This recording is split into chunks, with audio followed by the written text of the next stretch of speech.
Hi, I'm Nix from EE, Eternal Equilibrium Exist, and today I want to talk to you about the importance of your diaphragm when you're training.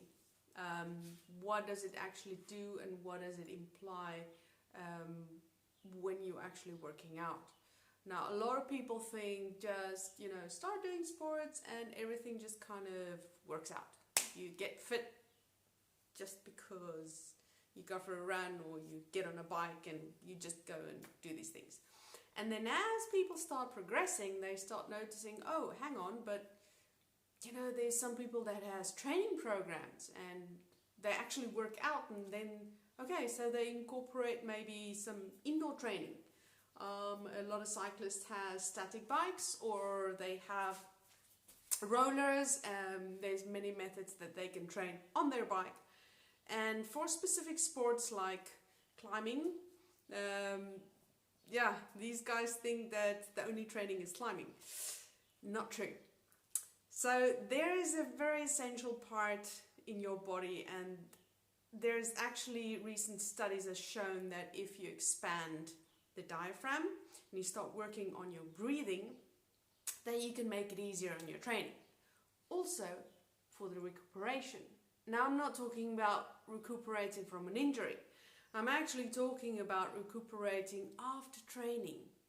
Now, imagine you go and work out, right? What happens afterwards? Maybe not that next morning. Well, if you did it like an insanely hard workout, that next day you're going to get up and you're going to be all stiff. That's happened to me so many times.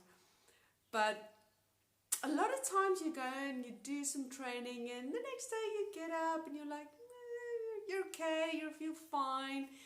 And then about 12 o'clock midday, you're like starting to feel, oh, I'm getting a bit tired.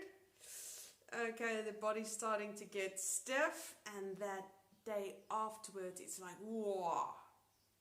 Onset muscle soreness, that's what it's called. So your muscles has gone stiff and it's sore and it hurts. And then a lot of people say, just go and train again. Yeah, because you're trying to get that acid out of there. You're trying to get all that stiffness out of there. It's not always a good thing to go and train afterwards and try and work against the stiffness. My recommendation is actually, like, after you train, especially for people that suffer from cramps, get a foam roller. Just, you can get it at any normal sports shop. You get yourself a foam roller. I do have a tutorial on my YouTube about myofascial release. That's what it's called. And there's many different tools there today to actually help you out. Now it also works for onset muscle soreness. But what if I told you that you can actually prevent it from being so bad?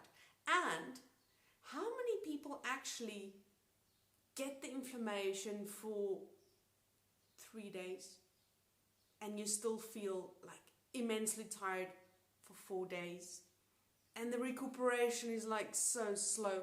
What if I told you that you can actually cut that in half?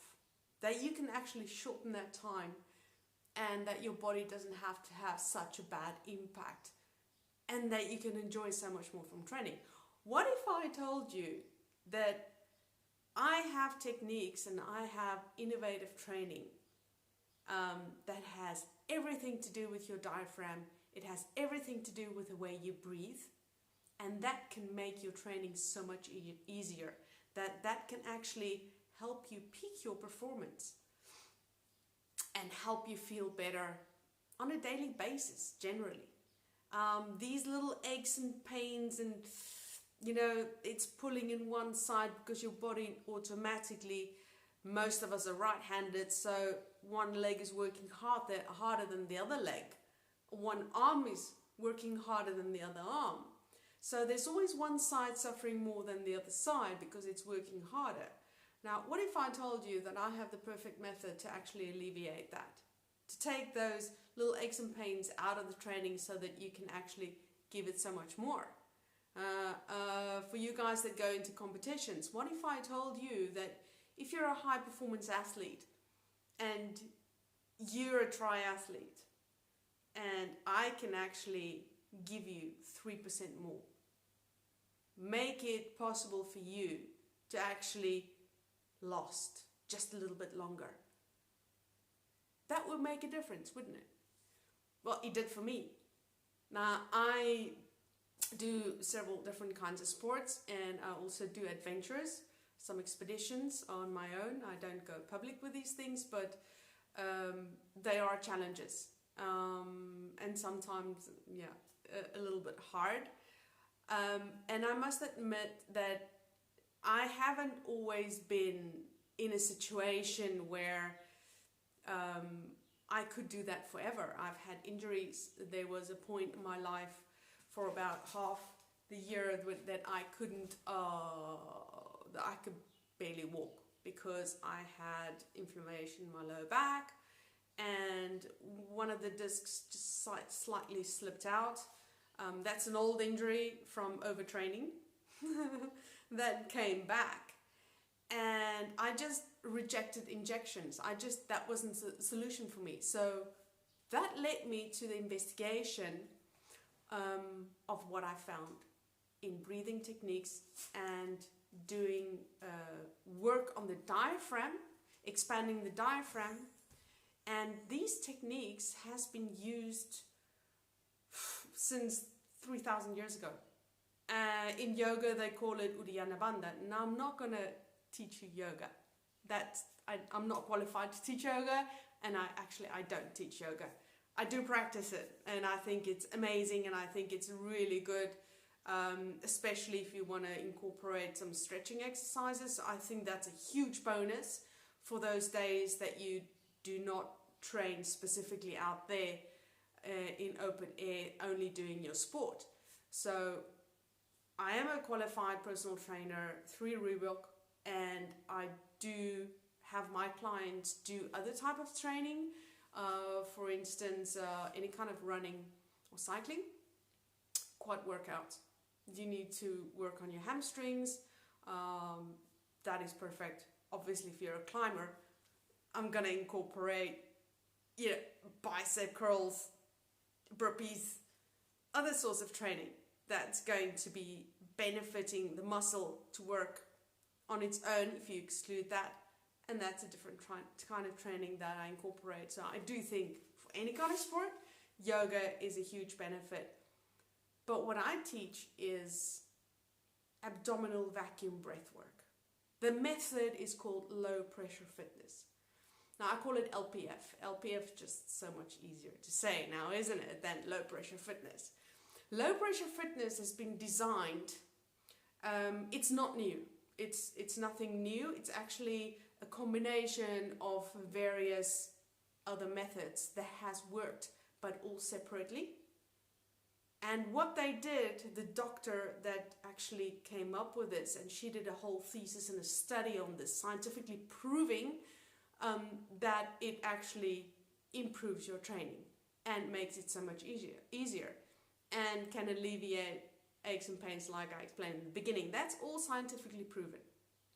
And what she did is she took these methods and she brought them into one package, into one method to maximize them, to actually get the best out of them, right? So LPF are specific postures that we apply, like neurodynamic movements. Now, neurodynamic movement would be extending your arm, opening the hand, moving the hand back, and you can feel there's a stretch going on.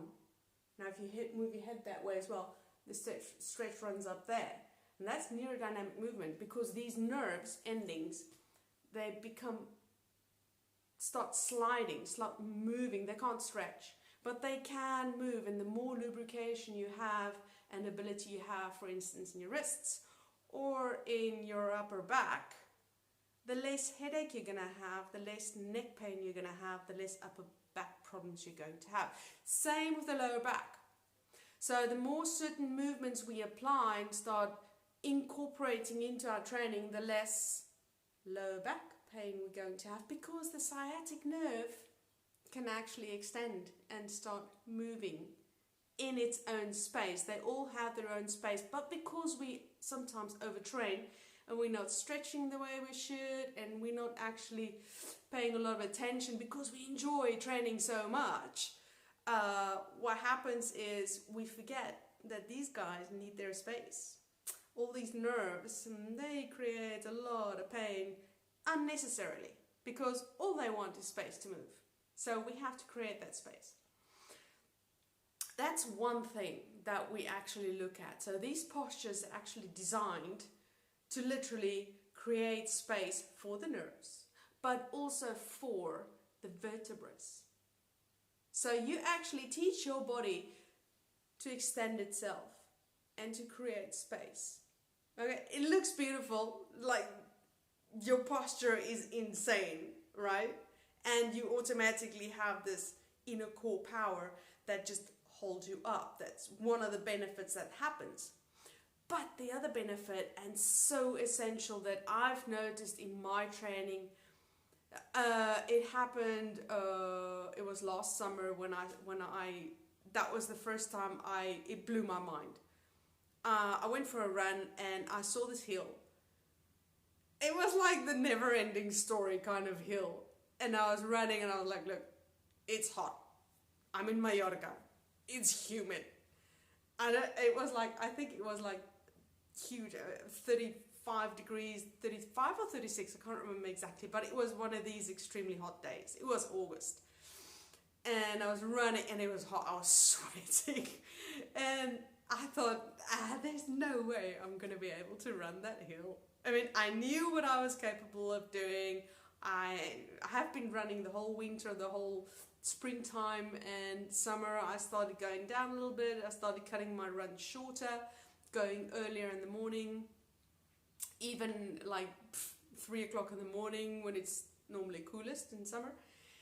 And still, I was doubting in my capability. And I've pushed it hard so many times. And I was like, there's no way. No, man. No. There's no way I'm going to do it. I did it. I did it.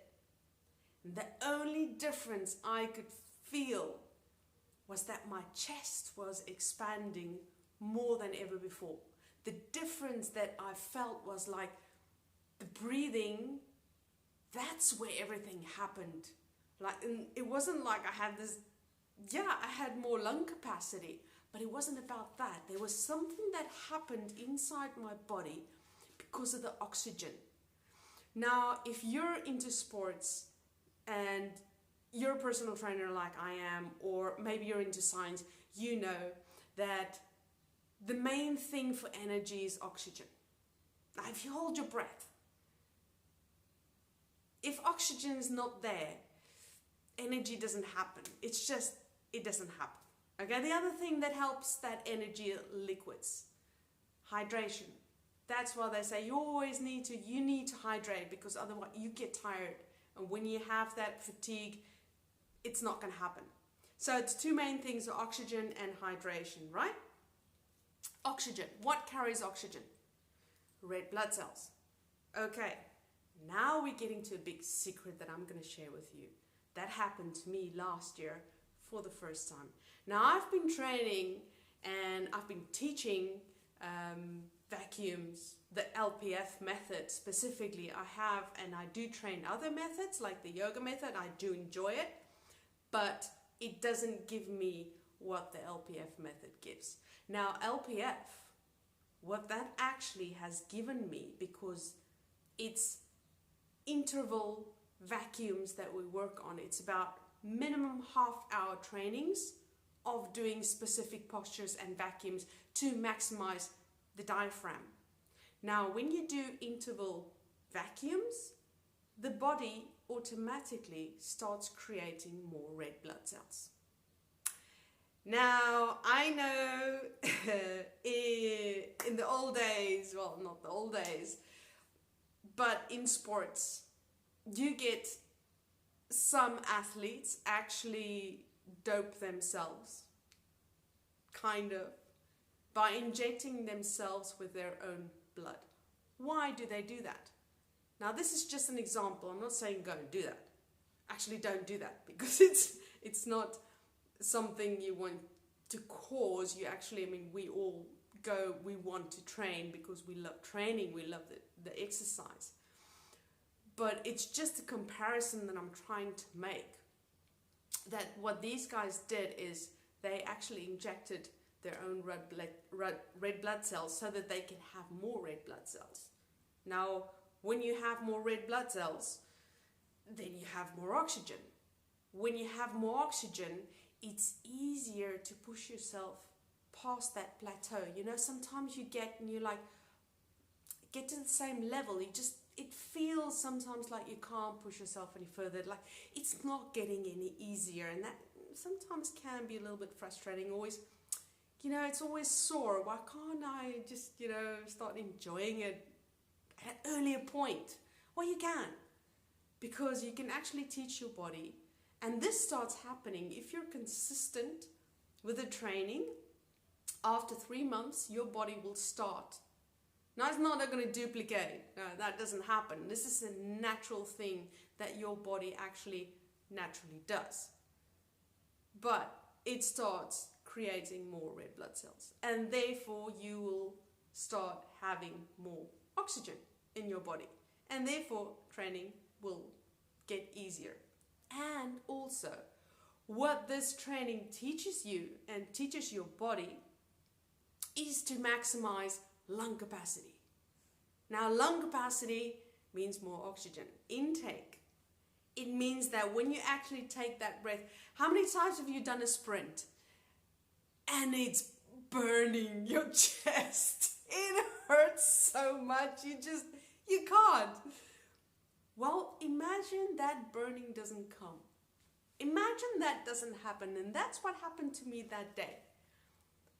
One, I had more lung capacity. I didn't get that burning sensation. When I was running uphill and I was on time, I needed to get back because I needed to go and teach a class and still take a shower, and I was running late. And I was looking at that hill and I was like, man, I'm going to be late. I can't be late. This is work. This can't happen. And I was pushing it. You know, I was like, at least if I don't lose the rhythm that I have, if I have to stop, let's try and make it the last little bit. Well, it didn't happen. I didn't stop. I kept the rhythm, and actually at the point where I was supposed to get the burning sensation, it didn't come. I pushed more. Because it was just something clicked inside of my body. It was just all of a sudden something just went, wow. Okay, you know you can push it.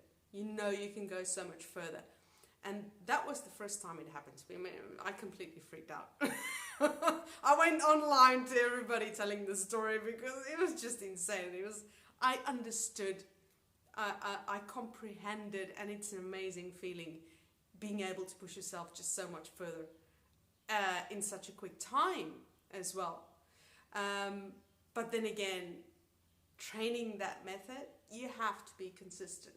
Now, after the 3 months, it doesn't mean that you have to put in the extra half hour 3 times a week, because that's the minimum you have to actually train. I cut back. I was doing half an hour once a week, and then before and after my trainings, I do like 10-15 minute sessions, just as part of my warm-up and cool down. Just incorporated that. That's all I did. But I did need to, I was very consistent. In the first 3 months, I was giving it my all. I was like, look, if this is working, I need to know that it's working. I'm teaching this, so I need to experience what these guys are talking about. I need to experience what Arnold Schwarzenegger spoke about. He did that. For Mr. Universe, he incorporated vacuums. Aesthetically, but also for the oxygen. Free divers. These guys are like top fit people. And they do vacuums in their training. Not for the apneas. Again, more oxygen in your blood. Well, yeah, it works for them. That's why they can hold their breath for so much longer. It does. And I've also seen, I've done the tests on myself. I went and I took the breath holds in the beginning. In the beginning, my timing was like 1:15. And that was hard for me. I was like, whoa. And I would actually tell you to do that when you're training in the morning. You know, doing the resting heart rate. Like first thing, when you wake up in the morning, you take your resting heart rate. You're like, okay, 58. That's pretty good. And then you know if you're getting fitter or if you're not getting fitter. So if you're like 61, 62, then you're like, yeah, okay, I haven't been training too much. Yeah, okay. But when you're fit, it's like, yeah, 58. That's pretty good. And then you know actually your capabilities of the day as well. The other thing that I would tell you to do is to take a breath hold first thing in the morning. Just before you take the resting heart rate. Breathe in very deep once and then let that air out ever so slowly. Get your stopwatch or your phone and time how long you can actually hold your breath. And that is actually one of my top secrets for my clients that I train, and I am currently training a pro athlete. And I tell them all, take that first breath hold, because then you know that day whether you're in a good enough condition to push yourself and to train so much harder. If you can train so much harder, that means you can push yourself, and that means you get to that next level. Okay? So incorporate that into your training and let me know how that works for you. Okay? So see how you actually move up as well. The more you train and the more you start practicing your breath holds, the apneas, they call it in freediving, the more you will notice the changes in yourself and you'll be more aware of how you are training. Now for me, like getting back to what happened to me with the breath holds, when I started right in the beginning, it was 1:15, and then I jumped to 2:31. That was the same time in summer. That was the first time, and I was like 2 minutes 31 seconds. I couldn't believe it. I was like, okay, that was too easy. This is insane. It's true, and it can happen for you. Now I have a couple of free tutorials on my YouTube channel. Subscribe. I every now and then upload more things, and I'd love to share. I'd love you guys to try it, reap the benefits, put it into your practice. If you want, I do have online sessions. I do teach online as well. These are more essential, and then I focus more on the details. Obviously, the more attention that I give, the more benefits you will reap as well for your practices. And do what this Spanish doctor invented. Well, it's not an invention, but the method she put together. Her name is Tamara Real, and she's a scientist, just like any other, that came up with this thesis, this study that she did. She practices this herself. She applies this to her clients. She's in the United States at the moment, working there. And a lot of Spaniards actually including this in their local gyms. So this method has gone to all the Spanish-speaking countries. And if you look at Spanish sport, how well are they doing? Are they not? They are. Look at Miguel Lozano. He's a free diver. He's like one of the world's best free divers. A lot triathletes here in Spain, they are more and more are incorporating it. CrossFit in mainland Spain. I'm on the island, but in mainland Spain, there's a whole CrossFit center that actually has incorporated the LPF method into their training regime and their training CrossFit training programs, because it's such an extra support. Now I do have other tutorials and I do have other chats where I start explaining in depth a little bit more of what happens, especially to the abdominal area, what we should do, what we shouldn't do, what things are good for. This is a very big theme and there's a lot to talk about. So if you want to dig deeper and you want to know a little bit more, leave me a comment, give me a like, share it with your friends, and I would love to upload more explanations. I would love to dig in deeper into these things. And if you have any information that you need on the scientific proof I'd be more than happy to send it. I have it at hand, or I'll speak to Dr. Riel herself and get the information from her. Most of the things that are uploaded by her, she's Spanish speaking, are in Spanish, and the institute where I actually studied, the Low Pressure Fitness Institute, that's in Spanish as well, but I have no problem actually to translate it. If you want the original in Spanish, I'd be more than happy to share it with you as well. So I'm really looking forward to hearing more from you guys out there that want to get so much more out of your sports or just your daily life. Get back to me on my YouTube channel, and if you want to come to my Facebook, it's EEE, so that's triple E, Eternal Equilibrium Exists.